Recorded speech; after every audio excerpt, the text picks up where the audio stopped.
नमस्कार, नवीन न्यूज में आपका स्वागत है। बिहार में मौसम ने एक बार फिर से अपना रंग बदल लिया है और ऐसे में मौसम विभाग ने राज्य के 21 जिलों में हल्की से मध्यम बारिश और गरज चमक के साथ येलो अलर्ट जारी किया है। इन जिलों में 40 किलोमीटर प्रति घंटे की रफ्तार से हवाएं चल सकती है, जिससे लोगों को सावधानी बरतने की सलाह दी गई है। पटना समेत कई इलाकों में तेज धूप और उमस ने लोगों को परेशान कर रखा है। हालांकि देर रात कुछ जगहों पर हल्की बूंदाबांदी ने थोड़ी राहत दी है, लेकिन बिहार के ज़्यादातर हिस्सों में उमस भरी गर्मी का कहर जारी है। मौसम विभाग के अनुसार मानसून ट्रफ इस समय समान स्थिति से दक्षिण की ओर खिसका हुआ है।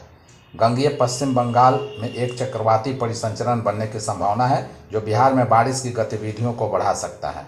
खासकर 21 अगस्त के बाद मानसून के फिर से सक्रिय होने की उम्मीद है।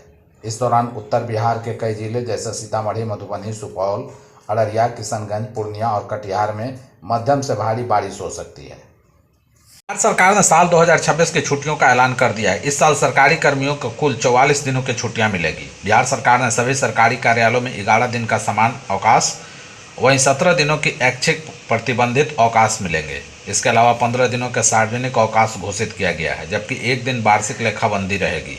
दरअसल बिहार में सरकारी छुट्टियों को लेकर अक्सर घमासान मचता रहा। हिंदू धर्म और मुस्लिम समुदाय के छुट्टियों को लेकर पहले कई बार विवाद छिड़ चुका है। इन बातों को ध्यान में रखते हुए चुनावी साल में सभी समुदाय के सरकारी कर्मियों को खुश करने की कोशिश की गई है। नीतीश कैबिनेट की बैठक में 2026 की छुट्टियों को लेकर समान प्रशासन विभाग की तरफ से भेजे गए प्रस्ताव को सरकार ने अपनी स्वीकृति दे दी है। बिहार के मुख्यमंत्री नीतीश कुमार की अध्यक्षता में मंत्रिपरिषद की बैठक संपन्न हुई। इस बैठक में कुल 16 एजेंडा पर मोहर लगी है। बैठक में सभी विभागों के मंत्री और वरिष्ठ अधिकारी मौजूद रहे। पथ निर्माण विभाग से जुड़े 2 बड़े प्रस्तावों को मंजूरी मिली है। पहला, सालेपुर नरसडा तेलमर कटौटा मार्ग NH30 को 2 लेन से 4 लेन में अपग्रेड करने का फैसला लिया गया, जिसकी अनुमानित लागत 539.19 करोड़ होगी। दूसरा, राजगीर खेल परिसर से राजगीर अंतर्राष्ट्रीय क्रिकेट स्टेडियम तक 7.40 किलोमीटर लंबे लेन मार्ग के निर्माण की स्वीकृति दी गई, जिस पर 363.99 करोड़ रुपए खर्च होंगे। इसके साथ ही वित्त विभाग ने सरकारी सेवकों की लंबित भविष्य निधि निकासी गारंटी मोचन निधि में 1000 करोड़ रुपए का अग्रिम निवेश तथा NIC द्वारा विकसित ई लाभार्थी पोर्टल के 3 साल के रख रखाव हेतु 5.30 करोड़ रुपए की स्वीकृति दी गई है। बिहार की राजधानी पटना से पूर्णिया तक बनने वाले एक्सप्रेसवे को केंद्र सरकार ने राष्ट्रीय एक्सप्रेसवे का दर्जा दे दिया है। केंद्रीय सड़क परिवहन एवं राजमार्ग मंत्रालय ने पटना पूर्णिया एक्सप्रेसवे को नेशनल एक्सप्रेसवे घोषित किया है। यह बिहार का पहला ऐसा एक्सप्रेसवे होगा जो पूरी तरह से राज्य की सीमाओं के भीतर ही बन रहा है। यह प्रोजेक्ट बिहार के लिए गेम चेंजर साबित होगा। इससे पूर्णिया से पटना सड़क मार्ग से महज 3 घंटे के भीतर आया जा सकेगा। पटना पूर्णिया एक्सप्रेसवे को समस्तीपुर, सहरसा और मधेपुरा जिला मुख्यालय से जोड़ने के लिए अलग से संपर्क मार्ग बनाया जाएगा। पिछले दिनों 6 लेन ग्रीनफील्ड इस एक्सप्रेसवे को बिहार सरकार ने मंजूर किया था। भारतीय राष्ट्रीय राजमार्ग प्राधिकरण के अनुरोध पर मुख्य सचिव अमृतलाल मीणा ने इसकी सहमति दी थी। बिहार ने केंद्र से अनुरोध किया है कि वह जल्द इसकी निविदा प्रकाशित करे ताकि इस साल निर्माण कार्य शुरू किया जा सके। राष्ट्रीय जनता दल के नेता तेजस्वी यादव ने महागठबंधन के बिहार में चल रही वोटर अधिकार यात्रा के दौरान कांग्रेस नेता राहुल गांधी को लेकर अहम घोषणा की। उन्होंने कहा कि अगली बार जब भी लोकसभा चुनाव होगा, हम राहुल गांधी को देश का प्रधानमंत्री बनाएंगे। वोटर अधिकार यात्रा के लेकर नवादा पहुंची टीम, यहां राहुल गांधी और तेजस्वी यादव ने सभा को संबोधित किया। इस दौरान दोनों नेताओं ने वोटर लिस्ट रिवीजन के मुद्दे पर चुनाव आयोग और भारतीय जनता पार्टी को जमकर कोसा।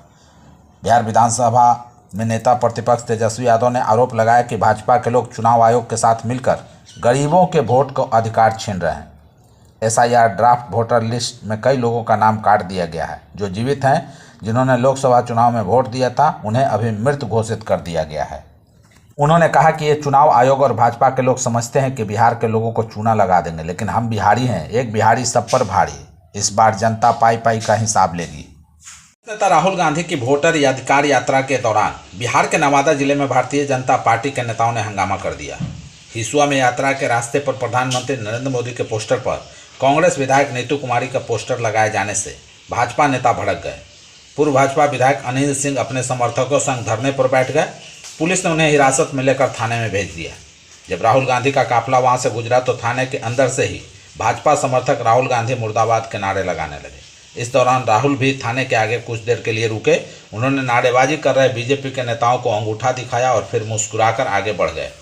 कांग्रेस नेता राहुल गांधी, आरजेडी नेता तेजस्वी यादव समेत महागठबंधन के नेता बिहार में विधानसभा चुनाव से पहले वोटर लिस्ट रिवीजन के मुद्दे पर मतदाता अधिकार यात्रा निकाल रहे हैं। बिहार में विधानसभा चुनाव से पहले नेताओं का दल बदल अभियान जारी है। इस बीच पुलिस की नौकरी छोड़ राजनेता बने पूर्व आईपीएस आनंद मिश्रा ने भारतीय जनता पार्टी का दामन थाम लिया। उनके साथ पूर्व केंद्रीय मंत्री नागमणि कुशवाहा और बिहार के पूर्व मंत्री सुचित्रा सिन्हा ने भी भाजपा ज्वाइन कर ली। पटना स्थित भाजपा कार्यालय में पार्टी प्रदेश अध्यक्ष दिलीप जायसवाल और दोनों डिप्टी सीएम सम्राट चौधरी और विजय सिन्हा ने इन नेताओं को बीजेपी की सदस्यता दिलाई। इस मौके पर आनंद मिश्रा ने कहा कि भाजपा और मजबूत होगी तभी बिहार मजबूत होगा। वह इसी मकसद से भाजपा में आए हैं। हालांकि विधानसभा चुनाव लड़ने के सवाल पर उन्होंने कहा कि वह कोई टिकट के दावेदार नहीं है। वह जब तक जीवित रहेंगे भाजपा के लिए काम करेंगे। बता दें कि आनंद मिश्रा के बक्सर के किसी सीट से विधानसभा चुनाव लड़ने की चर्चा है। इससे पहले वह प्रशांत किशोर की जनसुराज पार्टी में थे। पीके ने उन्हें पार्टी की यूथ विंग की कमान सौंपी थी, मगर बीते कुछ दिनों से उन्होंने जनसुराज की गतिविधियों से दूरी बना ली थी। बिहार विधानसभा चुनाव नजदीक आते ही राज्य की राजनीतिक सरगर्मियां तेज हो गई है। कांग्रेस नेता राहुल गांधी और राजद नेता व पूर्व उप मुख्यमंत्री तेजस्वी यादव की वोट अधिकार यात्रा इन दिनों राज्य भर में चर्चा का विषय बनी हुई है। इस बीच बिहार के उप मुख्यमंत्री और भाजपा के फायर ब्रांड नेता सम्राट चौधरी ने इस यात्रा को लेकर तीखा प्रहार किया है। उन्होंने लिखा कि सड़क का सन्नाटा बता रहा है बेसिर हाथ पैर का बात करने वाले का बिहार में कोई अस्तित्व नहीं। इसके साथ ही उन्होंने आरोप लगाया कि जब यात्रा में भीड़ नहीं जुटी तो नबीनगर के विधायक विजय कुमार सिंह के ड्राइवर और पत्रकार के साथ मारपीट की गई, जिसे उन्होंने जंगल राज की असलियत करार दिया।